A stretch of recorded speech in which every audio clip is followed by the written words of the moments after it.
The day I found her in that cage, something inside me broke. Not out of anger, though God knows I was furious, but out of shame. Shame that it took me that long to see the woman my wife had become, and the woman I'd overlooked right in front of me.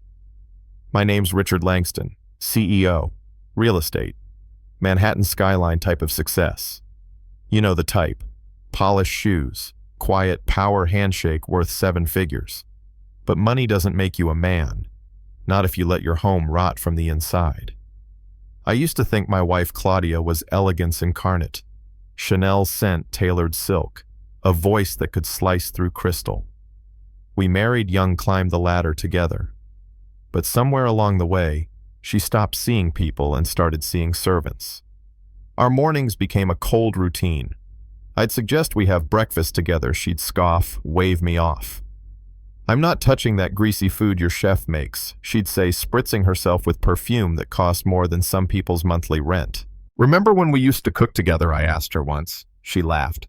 "Richard, that was when I still thought kitchen work was cute. Now I know better. I'm a wife, not a maid." That hit hard. Not because I wanted her to cook, I could afford a dozen chefs, but because it told me everything about who she thought she was, and who she thought I was supposed to tolerate. So I hired a maid. Quiet girl, young, thin as a whisper. Came with nothing but a canvas bag and eyes that looked twice her age. Her name was Naomi, 23, from a small town in Georgia. Came to the city to support her sick mom back home. I only knew that later. First day on the job, she mopped the marble floors like she was polishing her mother's gravestone. No complaints. No corners cut, just quiet, careful effort. Claudia took to her the way a hawk eyes a rabbit. "You can clean silk without creasing it?" she asked, arms crossed. "Yes, ma'am," Naomi said. "You can keep your mouth shut and stay out of my way?" "Yes, ma'am." "Well then," Claudia sniffed. "Let's see how long this one lasts." I should have spoken up then. Should have said something the first time Claudia snapped because the tea wasn't boiling like lava. Or when Naomi brought her dinner 5 minutes late, and Claudia hurled the plate at the wall like a warning shot. But I stayed quiet. I let it happen.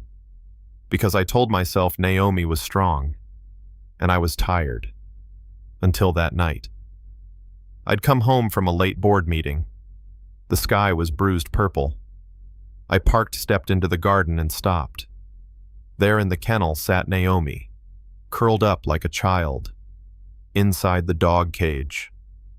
I thought my mind was playing tricks. Then I saw the lock. Her scarf was slipping, her arms wrapped tight around her knees. And when she looked up at me, I didn't see fear. I saw resignation. Like she'd already convinced herself this humiliation was a price she had to pay to survive. Claudia stepped out onto the porch like nothing was wrong. "She served dinner late," she said, smiling. 5 minutes. I told her to sit in there and think about punctuality. My blood turned to ice. "She's just a maid, Richard," she added like she was explaining basic math. I didn't shout. I didn't break things. I just took the keys from her purse, opened the cage, and held out my hand. "Come on, Naomi. You're safe now." She hesitated. God, she still hesitated. Worried she'd get punished for obeying me. And when she finally stepped out, her fingers brushed mine like she was made of glass. That night, I couldn't sleep. I lay there beside Claudia, staring at the ceiling, and realized I'd built a palace with the wrong person. A week later, divorce papers were on the table. Claudia thought I was bluffing. "You're throwing this away. For her?" "No," I said. "I'm throwing this away because of you." She threatened to ruin me. Said she'd go to the press, claim I left her for the maid. Said she'd tell the world I was a fool who fell for a servant. I just looked at her and said, maybe I did. Maybe I finally remembered what respect looks like. When she left the house, didn't feel empty. It felt like it exhaled. Naomi didn't change overnight. She still called me sir. Still flinched when she heard heels clicking on marble. But little by little, she started humming while she worked. I'd find her talking to the houseplants, organizing the pantry like a puzzle. And one day I asked, "How's your mom doing?" She lit up. I'd never seen that look on her face before. Hope. That's when I knew. This wasn't pity. It wasn't guilt.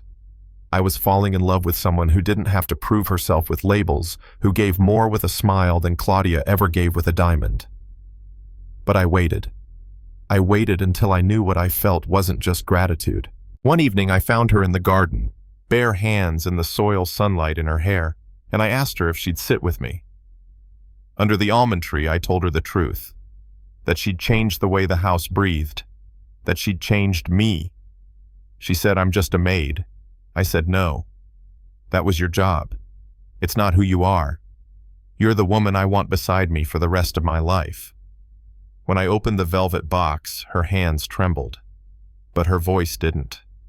She said yes. 2 months later, we got married in a small ceremony. No chandeliers, no press, just candles, jazz, and faces that mattered. And 1 week after that, her mother was flown to Boston for treatment on my dime. No questions asked. When she came home healthy, walking on her own, she hugged me and said, "You didn't just marry my daughter. You saved my life." I told her. She saved mine first. Now the house is filled with warmth. Naomi cooks bread that makes the walls feel alive. The staff laughs again. There's peace where there used to be cold. Sometimes I still hear Claudia's voice echo in my mind asking if I'd regret it. I don't. But sometimes I wonder, would the world still look at Naomi and call her lucky? Would they whisper that she moved up by marrying rich? Or would they ever see the truth, that I'm the one who got lucky? I married a woman with nothing but a heart that gave me everything. Now let me ask you something. Was I wrong? Is love still about status and social class in today's world? Or is it about who shows up when the plates are broken, when the days are hard, when the lights are off, and you're still seen? Drop your thoughts in the comments. I know some of y'all have stories like this too. Stories that tore you down or lifted you up. Let's talk about it. And hey, if you think love still matters more than luxury, share this story. Someone out there might need to hear it.